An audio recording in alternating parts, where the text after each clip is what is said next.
देवियों से मिली सिद्धियां तुमको अर्पित हो।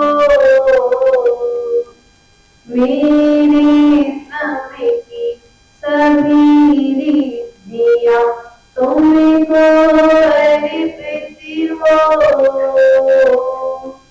ओम ह्रीं हरिहं आश्वेजिनाय नमो निरन्तरि मेरा अंतिम हरण समाधि तेरे दर हरि हो। परमेश्वरी भगवान की, मुलाय चिंतामणि पार्श्वनाथ भगवान की, शासनय भगवान महावीर स्वामी की, आचार्य भगवान कुंदल स्वामी की, आचार्य भगवान विराम सर जी, विष्णु सर जी, विभव सर जी महाराज की, उत्तम त्याग धर्म की,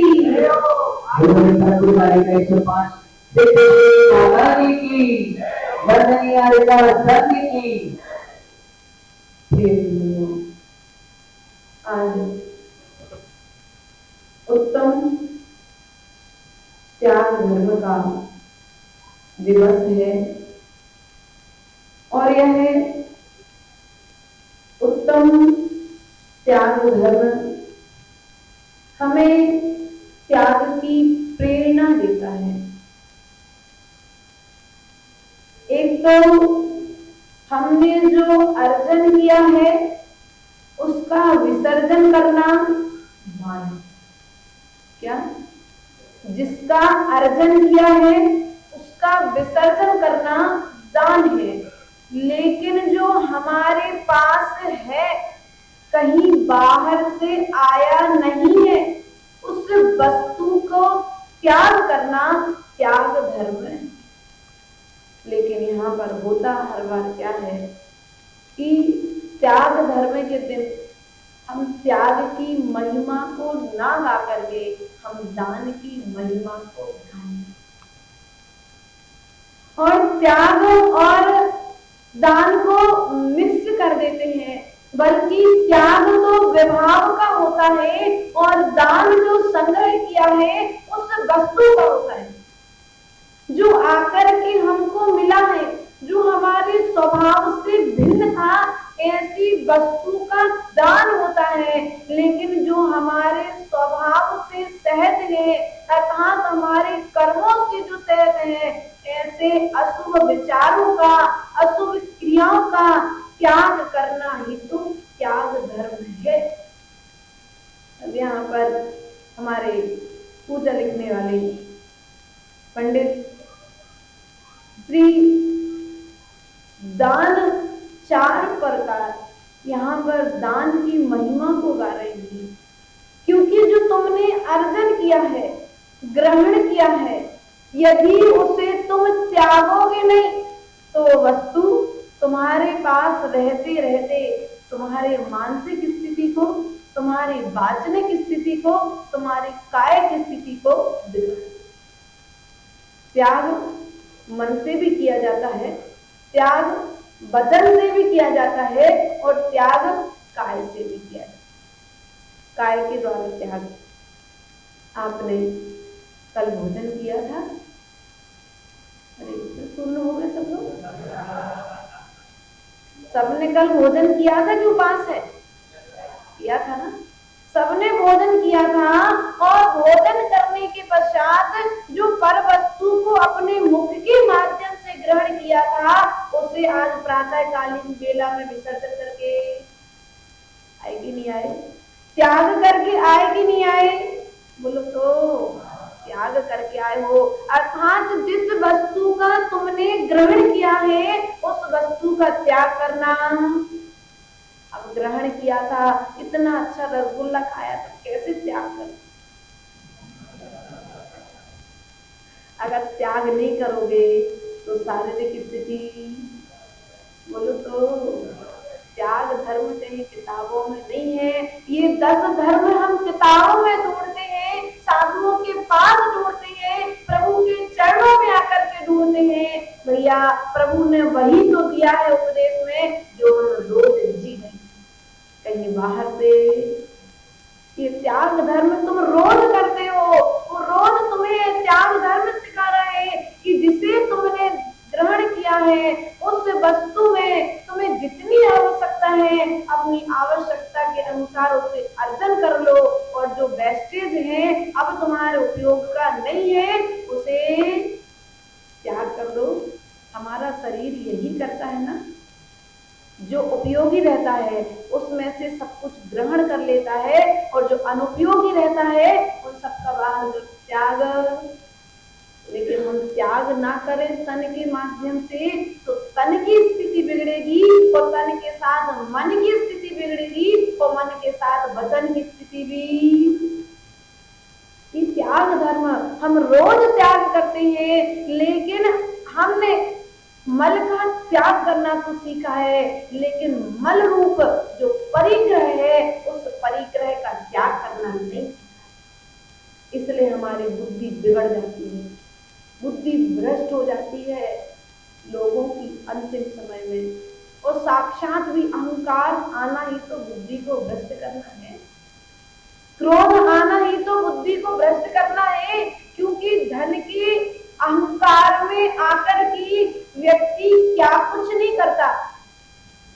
दो भाई पैसे के लिए लड़ते हैं, दो बहनें अलग अलग घरों में जाती हैं, एक गरीब के घर में जाती है और एक अमीर के घर में जाती है। एक अमीर के घर में रहने के बाद में भी सुखी है, और एक गरीब के घर में रहने के बाद में भी। दोनों अपनी अपनी जगह सुखी है, लेकिन जब दोनों मिलती हैं तो बड़ी जो अमीर के घर में थी वह सामने वाले को दूसरे करने का प्रयास। ये धन तुम्हें दान के लिए मिला था, या अभिमान के लिए नहीं मिला था, लेकिन तुमने क्या किया? तो अभिमान कर दिया।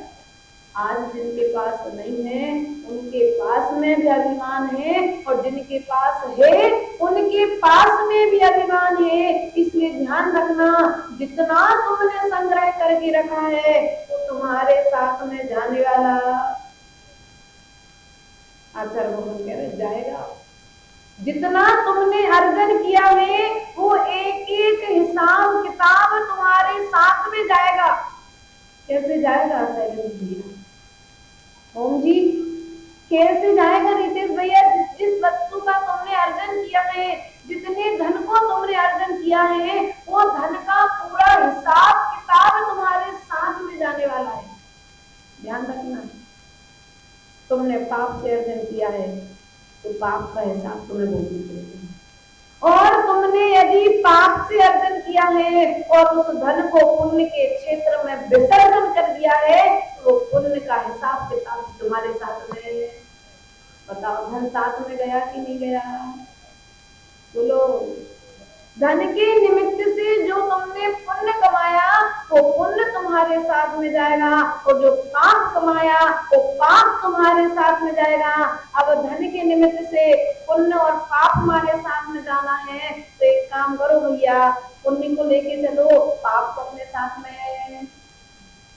लेकिन व्यक्ति अंतिम समय तक मरने वाली स्थिति में पहुंच जाता है, और अंतिम समय में एक सेठ जी थे, उनके 4 पुत्र थे। सेठ जी बीमार हो गए, और जब सेठ जी बीमार हो गए पूनम भाभी, तो क्या हुआ? चारों पुत्र दुकान व्यापार सब छोड़ करके पिता के पास आकर के खड़े हो गए। संस्कारी पुत्र थे, उन्हें पिता की चिंता हुई, सब कुछ छोड़ करके पिता के पास आकर के विराजमान हो गए। आ तो गए, जैसे पिता को होश आया, पिताजी के भीतर से राग नहीं छूटा था, तो बच्चों से पूछे, बेटा दुकान पर कौन है? क्या अंतिम श्वासें तो रितेश भैया चल रही है, लेकिन जिसने जीवन भर धन कमाया है वो अंतिम श्वासों में भी धन के प्रति इच्छा चाहता तो अपने जीवन को धन का त्याग करके धन्य कर सकता था। आज इन तीर्थंकर भगवान की पूजा क्यों कर रहे हैं? ये चक्रवर्ती थे, तीर्थंकर थे, 96,000 रानियां थी, करोड़ों घोड़े, हाथी, पदार्थी, सेनापति इनके साथ में थे, इसलिए करते क्या? बोलो तो है किसकी काट दिया?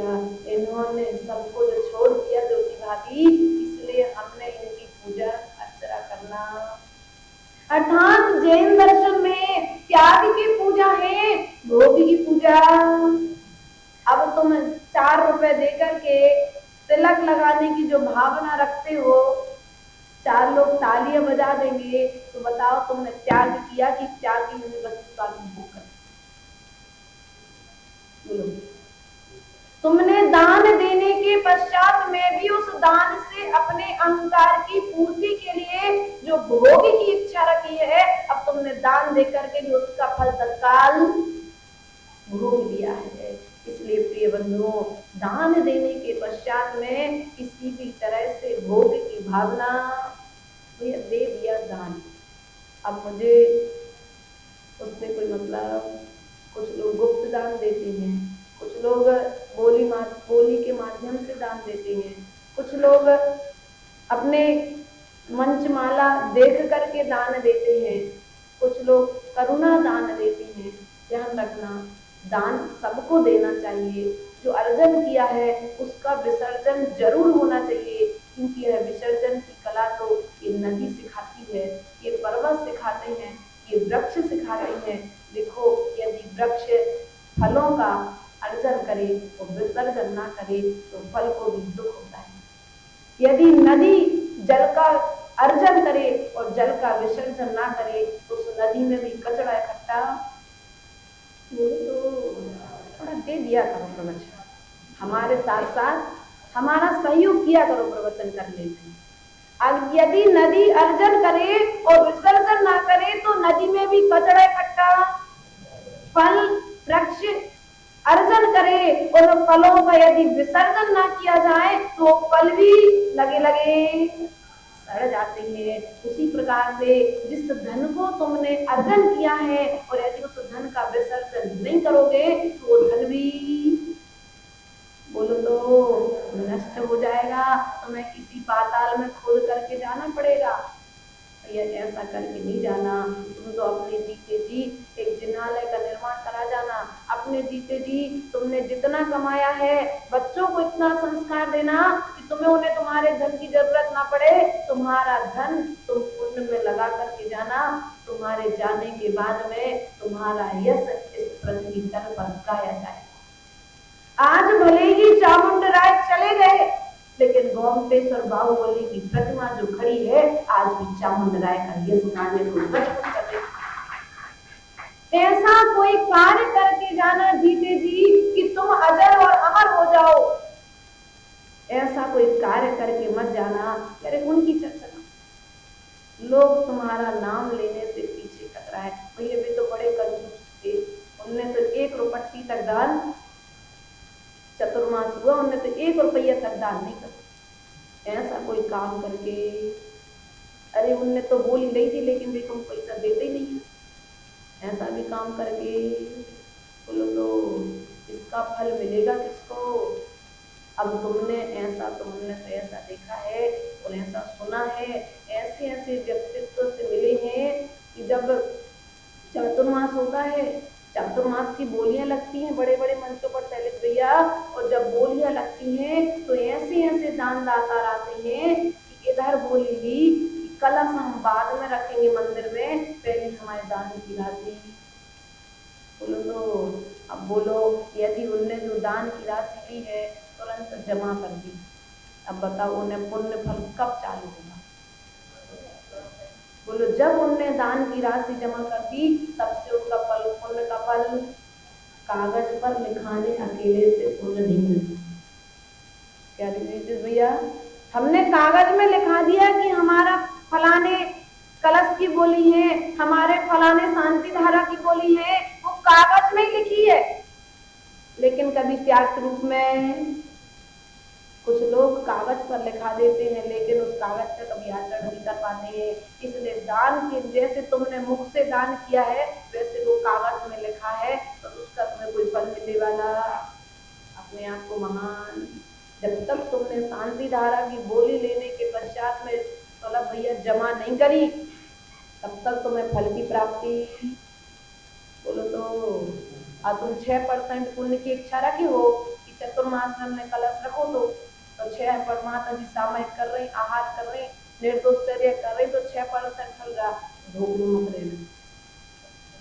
तुमने यदि व्यवस्थाओं में सहयोग की भूमिका बनाई है, वो सहयोग नहीं किया है, तुमने ऐसा करके किसी दूसरे को, अपने आप को, स्वयं को मायाचारी तुमने दूसरे के साथ नहीं की, ये मायाचारी तुमने अपने साथ में की है। और एक बार मायाचारी करने का संस्कार बन गया तो ध्यान रखना, ये संस्कार एक दिन धीरे धीरे करके आगे ना बढ़ जाए। इसलिए मायाचारी के संस्कारों को आज त्याग धर्म के दिन त्याग देना।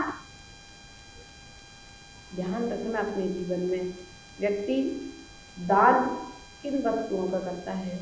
जो उसके पास नहीं भी है फिर भी उस वस्तु के दान की भावना। मान के चलो आपने 10 लाख रुपए की कलश की बोली दी, आज राशि नहीं है, लेकिन फिर भी आपने 10 लाख का कलश ले लिया। अब धीरे धीरे धीरे धीरे करके, लेकिन त्याग जो तुम्हारे पास में आज प्रेजेंट में है उस वस्तु का त्याग किया। दान जो नहीं है उस वस्तु का अर्जन करके फिर विसर्जन किया जाता है, लेकिन जो त्याग आज है प्रेजेंट में है तो वह उसका त्याग करके व्यक्ति त्याग धर्म का अर्जन करता है।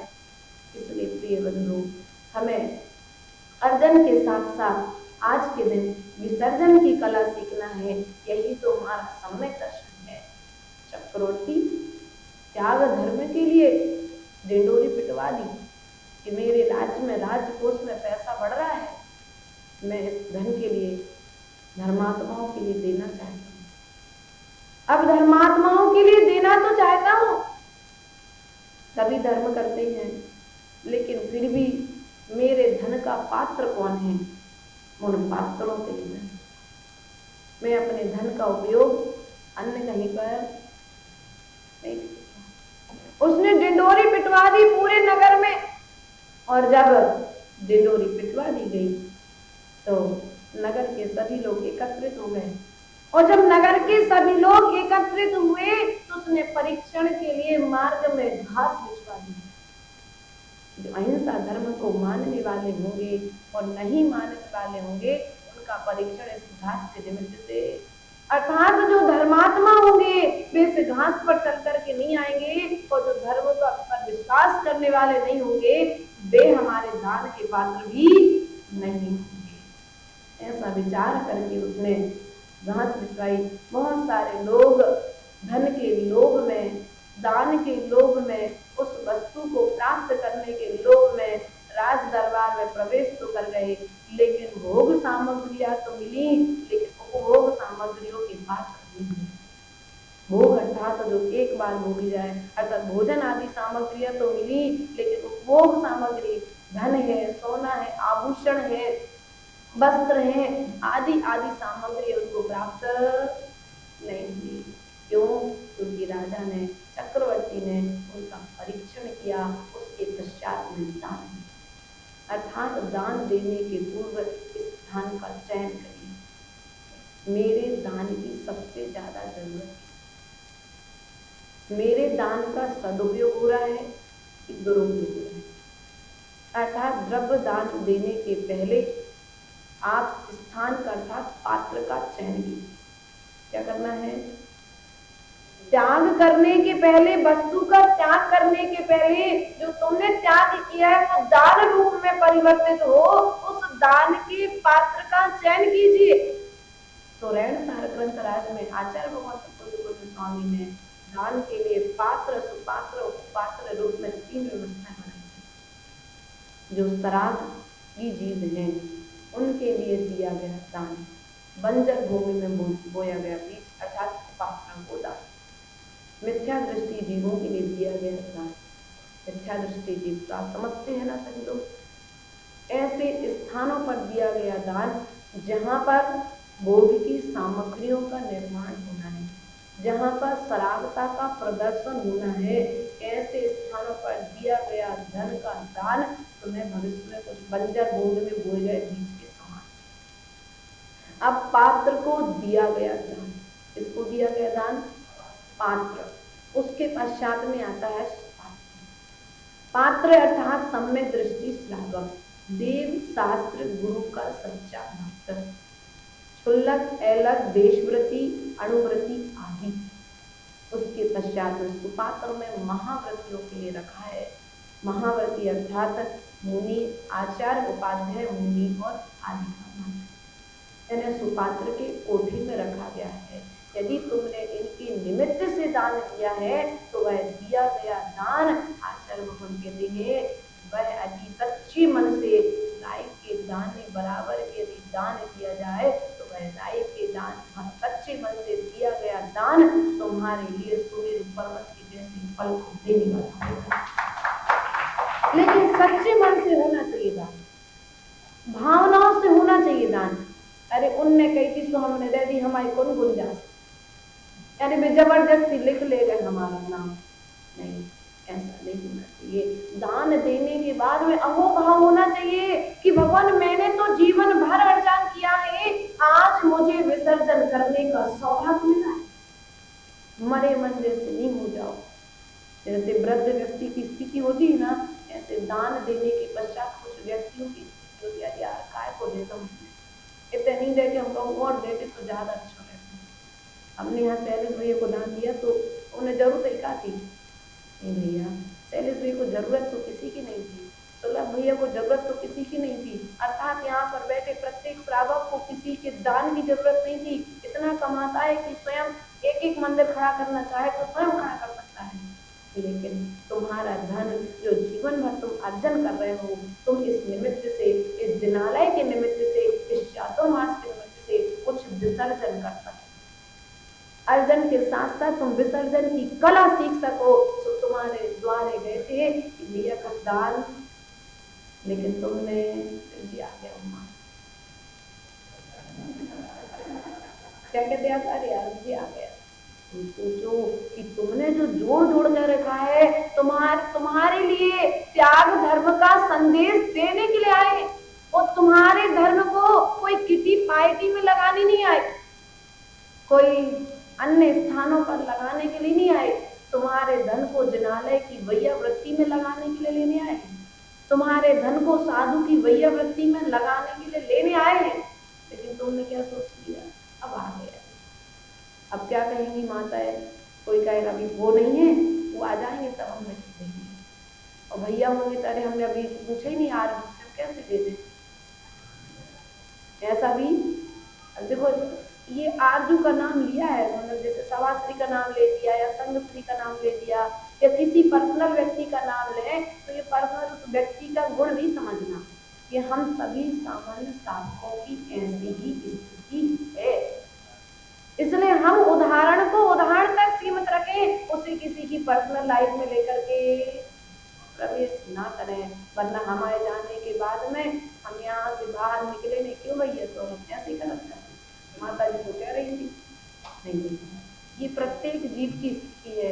हम लोग भी गृहस्थ जीवन से माता पिता के पास में रह करके आए हैं, 12-12, 13-13, 17-17 साल तक रहे, यानी 17 साल तक रहे गृहस्थ जीवन में, तो ये स्थितियाँ पड़ोस में भी देखने आती हैं और परिवार में भी आती हैं। इसलिए ध्यान रखना, यदि कोई तुम्हारे पास दान की भावना लेकर के आ जाए और धर्म के क्षेत्र में दान की भावना लेकर के आ जाए, तो कभी मन को मरोड़ना मत, सौभाग्य मानना कि देखो आज मैं मंदिर नहीं जा पाया तो मेरे दरवाजे पर कोई दान दे देना, मेरा कितना सौभाग्य है, मेरा कितना पुण्य का उदय है। अर्थात आज मुझे विश्वास हो गया कि मैंने जो पैसा कमाया है वह पुण्य की कमाई है, तभी तो पुण्य के क्षेत्र में लगना है। किसी पुण्य की कमाई नहीं होगी भैया, तुम सोचते रहोगे हमें देना है, दान देना है, लेकिन सोचते सोचते तुम मरण को प्राप्त हो जाओगे, लेकिन दान नहीं दे पाओगे। ऐसे कई श्रावक सृष्टि वर्तमान में हुए, और जो जीवन भर कमाया है वो सब छोड़ के चले गए, साथ में नहीं ले जा पाए। विश्व विजेता कौन था? सिकंदर। कौन था? सिकंदर सिकंदर का जब मरण हुआ ना, तो सिकंदर ने मरते वक्त कह करके गया कि मैंने जितनी संपत्ति को इकट्ठा किया है अन्य राज्यों पर युद्ध करके, उस संपत्ति को जब मेरा जनाजा निकाला जाए तो संपत्ति को उस गली में, उस रास्ते पर बिछा दिया जाए। क्या कर दिया जाए? मेरी जब अर्थी निकाली जाए उस धन को बिछा दिया जाए, और जब मुझे उस अर्थी पर, काठी पर लिटाया जाए तो मेरे दोनों हाथ खोल करके बाहर निकाल दिए जाएं। तो मंत्री ने पूछा, भगवान राजा ऐसा क्यों? तो बोले, मैं इस दुनिया को बताना चाहता हूँ कि मैं आया था, मैंने विश्व पर विजय तो प्राप्त कर ली, लेकिन जाते समय एक कण मात्र भी अपने साथ नहीं ले। उसी प्रकार ध्यान रखना, तुमने विश्व पर विजय तो प्राप्त नहीं की, लेकिन तुमने जो अर्जन किया है वो तुम साथ में ले जाने वाले, बोलो तो कोई ले जाए। किसी के कफन में पंचम काल में जेब बनने लगा, ऐसा कुछ है क्या भैया? व्यवस्था तो कर ली कि नहीं कर ली? थोड़ी सी पहले व्यवस्था करके जाना, क्योंकि जो तुमने कमाया है वो साथ में आज मोह के कारण तुम जब दबा करके रखे हो। भैया कब के लिए रखे? एफडी बना दी, काहे के लिए? मुसीबत के समय काम में आएगी। कब के समय काम में आएगी? अब मुसीबत आएगी नहीं जब तुम उस एफडी का दान कर दोगे, मुसीबत आएगी ही नहीं। तुमने जो नकारात्मक सोच करके रखा है वो नकारात्मक विचार ही अब मुसीबत को आमंत्रण दे रहा है। अब मुसीबत आएगी तब उस निमित्त से तुम्हारा धन, बोलो तो बात समझ में नहीं आई ना? तो ध्यान रखना अपने जीवन में कि जो भी हमें अर्जन किया है उसका विसर्जन की कला साथ में सीख लेना, क्योंकि नदी जब विसर्जन करती है तो समुद्र रूप में परिवर्तन हो जाती है। अर्थात जो जितना जितना दान करता है उसका धन उतना उतना बढ़ता जाता है। इधर हम सोचते हैं कि आर्मी में इतने सारे और लोगों ने बहुत सारे श्रावक हमारे पास गिफ्ट लेकर के आते बच्चों को देने के लिए, और हम इधर त्याग करते हैं कि वो हमारे पास फिर से आ जाते, हम अलमारी खाली नहीं कर पाते। क्यों? क्योंकि हम यहाँ पर त्याग करने की भावना रखे हैं ना, इसलिए वस्तु अपने आप और, बोलो तो डाली से यदि फल तोड़ा ना जाए, डाली से यदि फूल को निकाला ना जाए तो दूसरा फूल आएगा क्या? बोलो तो जोर से बोला कर। तब शाम को अनुभव नहीं करी थी क्या? सबके एकासन, इसलिए थोड़ी कम आवाज आ रही, कोई बात नहीं। लेकिन ध्यान रखना, डाली से फूल जब निकाल लेते हैं तो नया फूल उस पर, जब एक फल निकालते हैं तो नया फल उस पर, और जब हम एक वस्त्र का त्याग करते हैं तो नए वस्त्र भी हमारे पास। लेकिन हमारी स्थिति क्या है? जोड़ जोड़ के रखते जाओ देने का। ध्यान रखना, वो कपड़े गोदरेज में रखे रहेंगे और जब तुम्हारा मरण होगा तो जो तुम पहने हो वो पहने हुए कपड़े ही साथ बस। हाँ, बाकी स्थिति तुम लोग जानते हो, मरघट पर जाकर के तुम लोग क्या क्या करते हो बेचारे के साथ में। जीते जी करोगे तो बेचारा तुम्हें ऐसा करने, इसलिए ध्यान रखना, मरने के बाद क्या होना है तुम्हारे साथ में तुम लोग सब जानते हो। मरघट पर जाकर के तुम्हारे साथ क्या होने वाला है, जिनके लिए तुम जोड़ रहे हो वे ही तुम्हारे सबसे पहले, बोलो तो हम देखो मरघट नहीं गए इसलिए पूरी नहीं बता रहे। मरघट पर जाकर के आग कौन लगाता है? बोलो तो जीवन है पानी की वो कब मिट जाए रे, जीवन है पानी की वो कब मिट जाए रे, होनी अनहोनी वो होनी अनहोनी कब क्या घट जाए रे, जीवन है पानी की वो सोच रहा लेटा लेटा साथ जाएगा बेटा। ऐसा सोचते ना, आपका बेटा साथ में, लेकिन वो बेटा जिसके लिए तुमने माया जोड़ करके रखी है वो बेटा भी एक दिन तुम्हें मरघट तक छोड़ाएगा और आग लगा करके विसर्जन। बोलो तो मोह था, अब आएगा। मरघट तक छोड़ा है ना पिताजी को, अब होगा हिसाब किताब। बोलो, तुमसे प्रेम था आरजू की तुम्हारी संपत्ति? प्रेम तुमसे था सौरभ कि तुम्हारी संपत्ति था अविनाश? अविनाश भैया, किसकी प्रेम है? आज सम्मान किसको दे रहे? बोलो तो, और संपत्ति नहीं हो तो ध्यान रखना। ऐसी भूल हमेशा करके आ रहे हैं, हम अनादिकाल से करते आ रहे हैं। हमने संपत्ति को सम्मान दिया है, लेकिन ऐसे कंजूस सेठ जी थे। कौन थे? अब इसमें कंजूस सेठ किसको बनाए? अंकुर को बना देते हैं, है ना। अब ये अंकुर सेठ जी थे, कंजूस सेठ थे, महाकंजूस सेठ थे। हुआ ऐसा, कभी दान नहीं करते थे। एक दिन क्या हुआ कि मंदिर में ऐसे बढ़िया अच्छा कार्यक्रम चल रहा था, बढ़िया भजन चल रहे थे, लोग नृत्य कर रहे थे, कुछ लोग भक्ति कर रहे थे, कुछ लोग गा रहे थे, कुछ लोग वाद्य यंत्रों को बजा रहे थे, अपनी अपनी धुन में सब मस्त थे। बहुत अच्छा कार्यक्रम चल रहा था, लेकिन अंकुर भैया दान नहीं देते थे ना, त्याग नहीं करते थे ना। उन्हें इतनी भीड़ में मंदिर में अंदर आवे जगह नहीं मिली। अब जब उनको जगह नहीं मिली तो सेठ जी जो प्रवचन कर रहे थे, मतलब मंदिर में जो त्यागी व्रती आए थे वो प्रवचन कर रहे थे, ये जो दान नहीं देता है, जो धन का अर्जन करता है, आदि आदि प्रकार से। इनके मन में, अंकुर के मन में विचार आया कि चलो क्यों ना हम कुछ दान कर दें। तो धोखे से अंकुर के मन से निकल गया 1100 रुपए। अब सबने सोचा कि अंकुर ने 1100 रुपए, अब आज से 50 साल पहले ले लो 1100 रुपए दान बहुत होते थे। अब भैया सबने अंकुर को आगे आने के लिए जगह दे दी पूरी, जहां पे जूता चप्पल से वहां खड़ा था बेचारा, और जैसे ही 1100 रुपए बोले अंदर आवे, जगह मिल गई।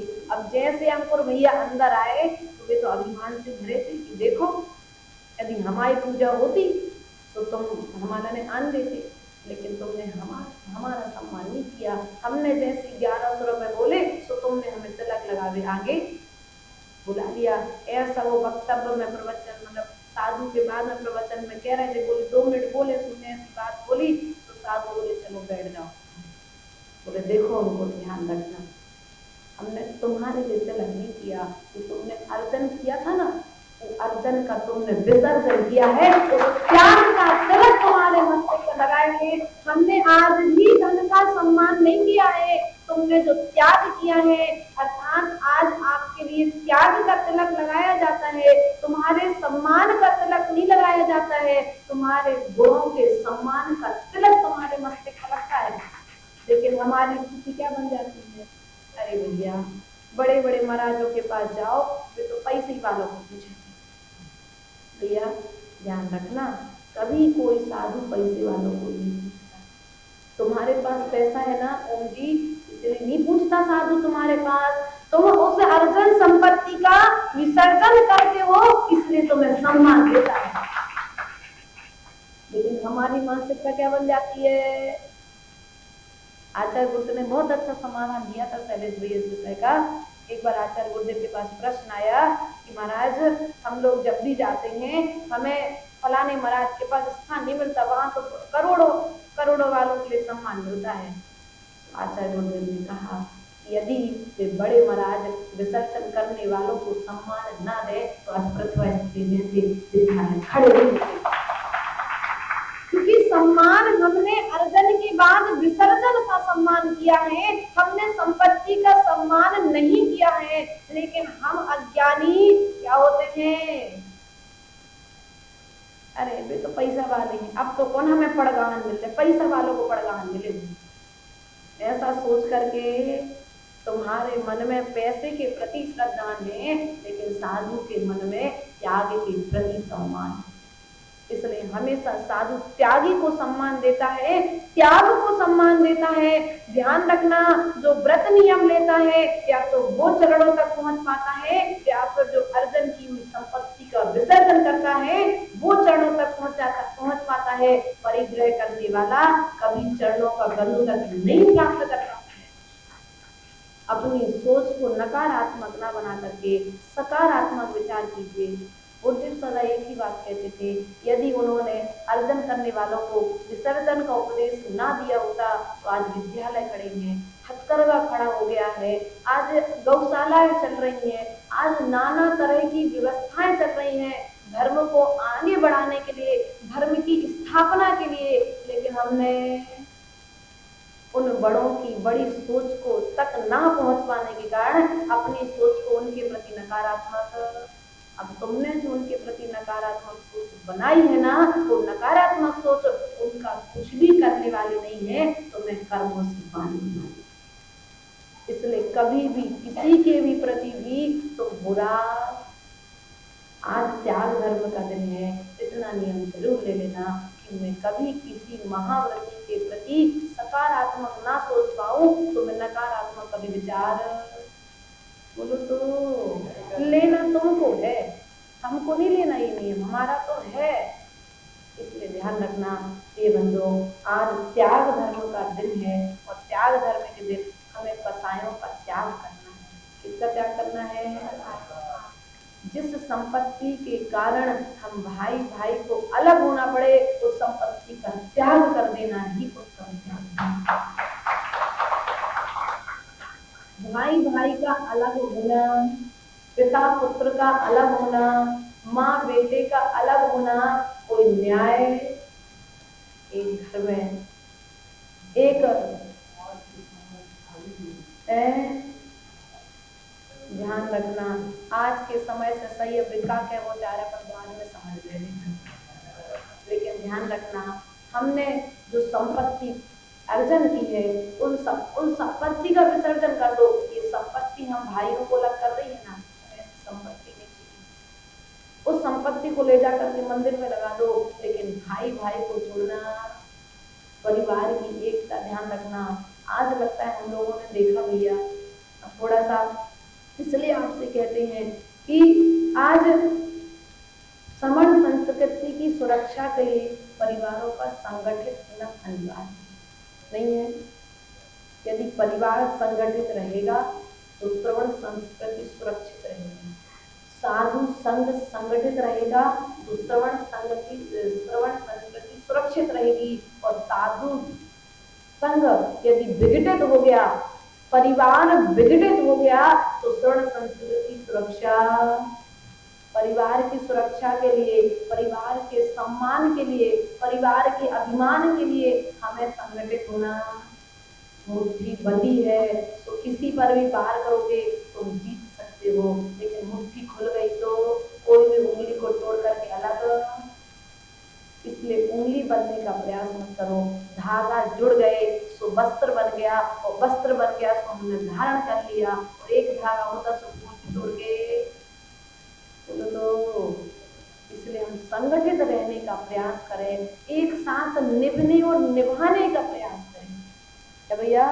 निभने और निभाने का प्रयास करें। समाज में जितने भी श्रावक हैं मंदिर में आते हैं तो ये सोच करके मत आओ ये तो उनका मंदिर है, नहीं, भगवान किसके हैं? बोलो तो, डाउट है क्या?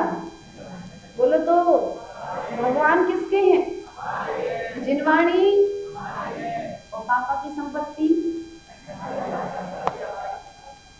मंदिर हमारा नहीं है, जिनवाणी हमारी नहीं है, लेकिन पापा की संपत्ति, ऐसा आप लोग करते हो। लेकिन ध्यान रखना, ये तो पुद्गल पिंड का आज का सहयोग है जो पिता से तुम्हें बना है। हमारा इन अनंत देव से तो अनादिकालीन संबंध है, ये अनादिकाल से हमारे हैं। जिनवाणी माँ अनादिकाल से हमारी है, गुरु हमारे अनादिकाल से हैं, लेकिन हमने जितना मोह और जितना प्रेम इस परिवार से रखा है, उतना प्रेम यदि इन परमात्मा से रखते तो हमारा परिवार कसाए आ ही नहीं पाती, क्योंकि इनके चरण छूने से जो बुद्धि मिलती है वो दुनिया में कहीं नहीं मिल सकती, जो विशुद्धि मिलती है वो कहीं नहीं मिल सकती। बस तुम्हें अपने भक्ति के भावों से चरण को स्पर्श करना पड़ेगा। लेकिन आप लोग प्रभु चरणों में आते हो, लेकिन प्रभु चरणों को भक्ति के